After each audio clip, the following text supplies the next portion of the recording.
excited to share what God has put in my heart with you. But I have something that I need to do before we can get started. Just one second.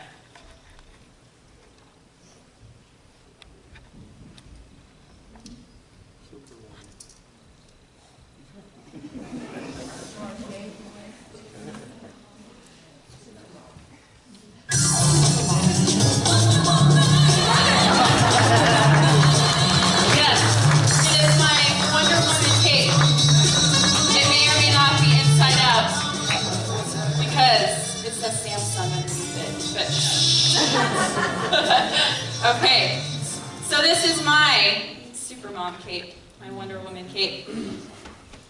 So why did God make mothers is kind of where we're going to start today. I am going to read some questions that were given to some second graders and give you their answers about why they thought that God made mothers. So, why did God make mothers? Mostly to clean house. That was an answer. How did God make mothers? God made my mom just the same like he made me, but he used bigger parts. Yikes. What ingredients are mothers made of? So they had to get their start from men's bones, and then they mostly used string, I think. Why did God give you your mother and not the other mom, some other mom? Well, God knew she'd like me a lot more than other people's moms like me.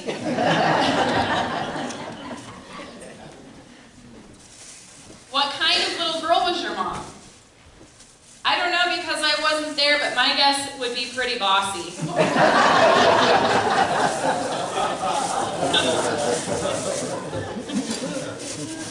This is a good one too.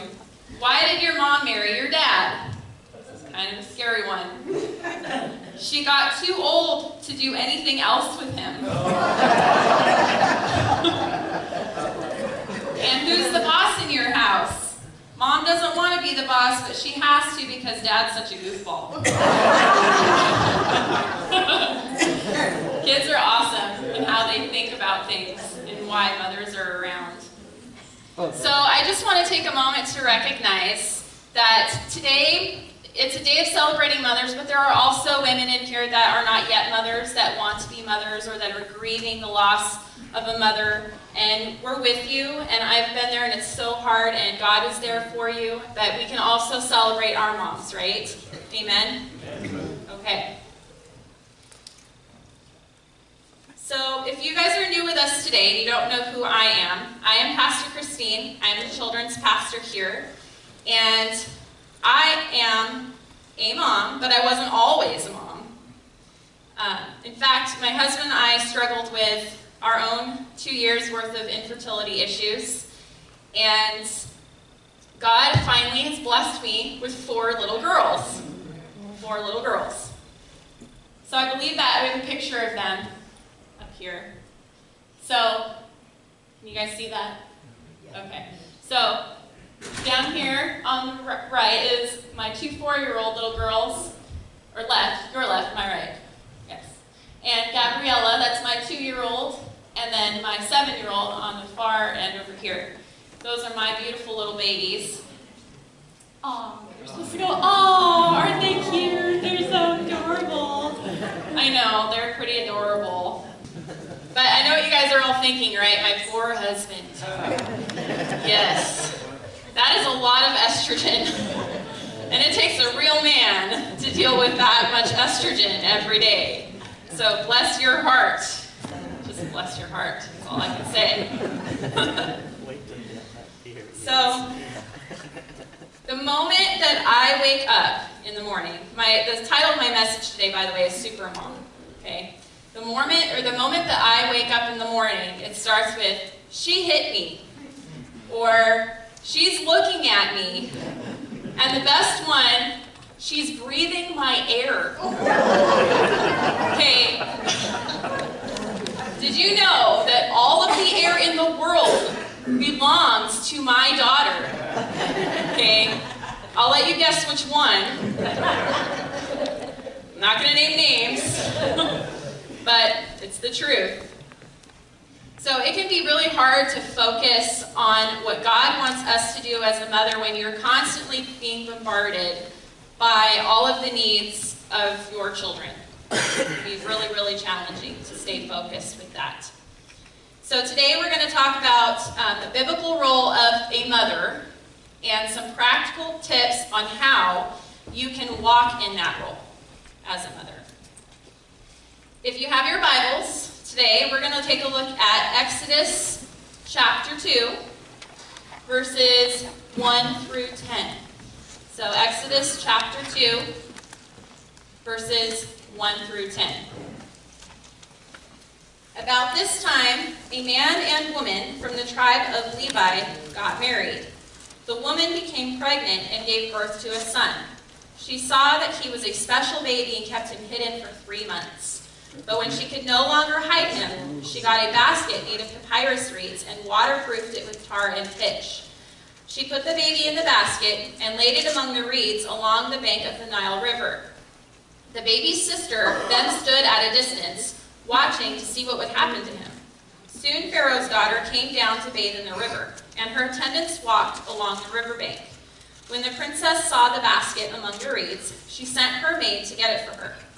When the princess opened it, she saw the baby. The little boy was crying, and she felt sorry for him. "This must be one of the Hebrew children," she said. Then the baby's sister approached the princess. "Should I go and find one of the Hebrew women to nurse the baby for you?" she asked. "Yes, do," the princess replied. So the girl went and called the baby's mother.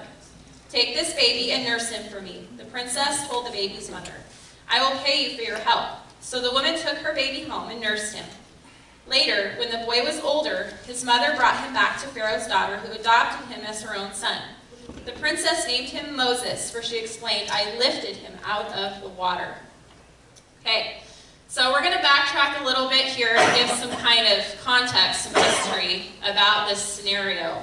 So in the previous chapter in Exodus, we see that the new king of Egypt was growing very fearful that the Israelites were going to continue to grow and eventually join Egypt's enemies and leave the country. And so in an effort to suppress that growth, the king decided to force them into slavery. And when he realized that that wasn't working and they were still expanding and growing, he came up with another strategy. He ordered that every newborn Hebrew baby boy was to be thrown into the Nile River and killed. So can you imagine what hiding a newborn baby boy for 3 months would have been like? If you can just picture that, if you can go back in time to when you had a newborn baby. They cry, you know, they're not quiet all the time, so it had to be a challenge. I mean, I have 4 little girls, and I still can't figure out how to keep them quiet. So for this woman, for his mother to be keeping this baby quiet for 3 months, that in itself was challenging. So Jochebed placed Moses in a basket, that's his mother, okay, among the reeds of the same river that the king ordered the babies to be thrown into, to be killed. And her plan worked because the princess who was bathing there found the baby and ordered Miriam, who was Moses' sister, to go find a woman to nurse this baby. And of course, since it's his sister, she's going to go find the mom. And so not only did Jochebed get her baby back, but the princess paid her to care for her own child. So her plan was very successful, and it accomplished exactly what she was trying to accomplish. And even after Moses was adopted by the Pharaoh's family, she still was most likely with him that whole time, teaching him the ways of God and about their people. So when we look at Jochebed, we can gain a lot of insight about what our biblical role as a mother is. So we can see that Jochebed protected Moses. Okay, so we need to protect our children, and we need to teach our children about God. And then on verse 2, we see here that she saw that he was a special baby. So we need to see our children as a gift from God. So we can gain those 3 insights from this story about what God is expecting for us as mothers. Psalm 127 verses 3 through 5 says, "Children are a gift from the Lord. They are a reward from him. Children born to a young man are like arrows in a warrior's hands. How joyful is the man whose quiver is full of them. He will not be put to shame when he confronts his accusers at the city gates." So, to our practical tips. Okay, I've got 3 practical tips for you to walk in your role as a mother according to God's plan for you. Number 1, don't get super distracted. You like how I did that there? Super distracted, super mom. Yeah, pretty handy. Okay, so super tip number 1. This is superhero training. Don't get super distracted. So if there is one thing that I have learned as a mother to 4 girls, it is so easy to get distracted. It is so easy. And when you're dealing with your children day in and day out like that, fighting, bickering, whatever is going on, all the chaos that is there, you can easily forget to direct your children on the right path that they're supposed to, because you can let the stress starts to get to you, right? So if we're honest too, we get angry at our kids sometimes if we're honest. And if we're even more honest, sometimes we don't even necessarily want to be mothers. Okay? In certain moments. I know I've been there, and I know I am not the only one. So, don't feel ashamed. That is a normal feeling. But I'm pretty sure that it would have been easy for Jochebed to have gotten extremely distracted by the fear that her child was going to be killed by the king, by the Pharaoh. But she held on to what God's word says about her child being special. She trusted that God was going to take care of that situation. Super tip number 2. Number 2. Don't let the super guilt set in. Super guilt. So, who knows in here about this little thing called mom guilt? Raise your hand. Okay, yeah, everybody pretty much. Mom guilt is going to get you. It is nasty. Mom guilt is a big problem. But guess what, ladies? So if you allow yourself to get super distracted with all of the things that you should have done, could have done, didn't do, what is going to happen to your kid, then the super guilt is going to just come right in. So, super distracted leads to super guilt. Okay? Don't let the super guilt set in. I kind of wonder if Jochebed actually felt guilty for putting Moses in a position where he potentially could have been killed. That's something that would keep you up at night as a mother, But she did not get distracted with that thought process. But I think if I was in that position, I probably would have, honestly. So 1 Peter 5:7 says, "Give all your worries and cares to God, for he cares about you." So don't let the cares that you have with your children consume you so much that you get so distracted from what God is asking you to do with your children. God will protect your children. We have to give them to God. They were his first, not ours, right? We're kind of the temporary babysitters, so to speak. And the most important super tip of all. Are you guys ready for this? Are you sure? Okay, just checking. Super tip number 3. Don't forget your superpower. Where is this superpower that we should not be forgetting? So we all, as moms, have a superpower that's readily available and accessible to us, and his name is Jesus. Right? We cannot be mothers without Jesus. We just can't. There are so many things that are so hard and difficult as a parent, as a mother, that you absolutely have to have the power that is in Jesus to be able to do it effectively. You absolutely need Jesus. Jesus gives us all of the superpower that we need to be super moms. Because we can't be super moms without Jesus.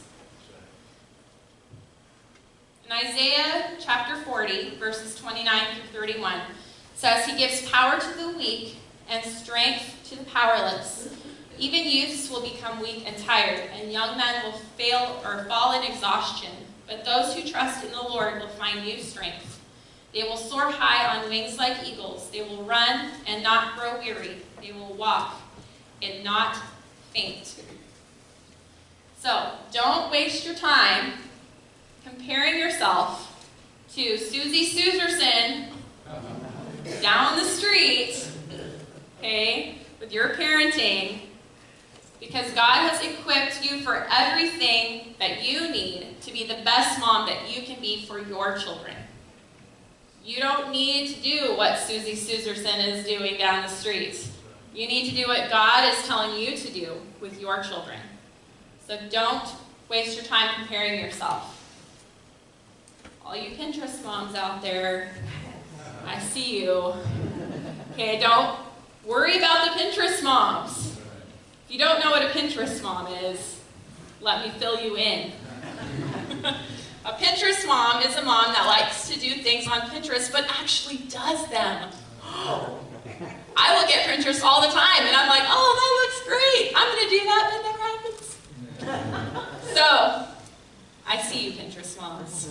I see you. So, nowadays we have to be careful because there is this social push for us moms to be everything and do everything and be it all, basically. There's diapers to change. There's sick kids to clean up. There are groceries to buy, jobs to go to, bills to pay. Sometimes they're single moms and they're carrying the weight of everything on their own. There is this huge, huge social thing right now to just be the perfect mom. And Satan would absolutely love for us to be consumed by everything there is to do that we just don't pay attention and we get super distracted from our super mom role, okay? And we forget the most important part of being a mom. And that's teaching our children about the Lord, right? Jochebed taught Moses all about the Lord. He got a burden in his heart for his people. And we saw him do amazing things through the Lord because of the mother bringing that into his life. We have such an important role as mothers in that regard, as teaching our children the ways of God. We have to also make sure we're present with our children. We need to be present and be there for them. Jochebed was with Moses all the way up into his adult years. She was with him. So we also need to be with our children, right? Amen? Okay. Just checking. I'm sure you were super awake. Okay. We also have to protect them physically. Okay. She protected Moses physically. She put him in a position where he could be rescued. Okay. Put your children in a position where they know the Lord, so when they do have a situation come up, that they can be rescued by God, right? And she put him in a special basket. It wasn't like she just set him there. You know, she protected him physically. You need to also protect your children emotionally. Yeah. There are so many things in this world nowadays that are competing for your child's emotions. So many things. And we need to be a super mom and come in there and save the day. Right? Okay. And also spiritually. Okay, so that goes right along with teaching your children about God. You know, pray with your children. Read the Bible with your children. Are we perfect? No. I'm not saying if you aren't reading the Bible with your child every day, you are just a horrible mother. That is not what I am saying. Please do not misinterpret that. But God has given us these wonderful gifts, and we need to be good stewards of these gifts that He has given us, our children. So make sure you are invoking your superpower. When your kids are screaming and you just can't take it anymore, don't yell at them. I know it's tempting, and I can't say that I am innocent. Okay? But in those moments, take a moment to step back and pray and ask God for supernatural strength and supernatural power. Okay? Don't be like me and put on your noise-canceling headphones because you just can't take it anymore. Unless you're doing it because you need quiet so you can pray. Right? Because that's what I did, I promise. That's what I did. All right. In Romans 8:28 says, "And we know that in all things God works for the good of those who love Him, who have been called according to His purpose." If you invoke your superpower Jesus, everything is going to work out for the good. That's what the Word tells us. We ended a little bit short today, but that's great because it's Mother's Day. Thank you.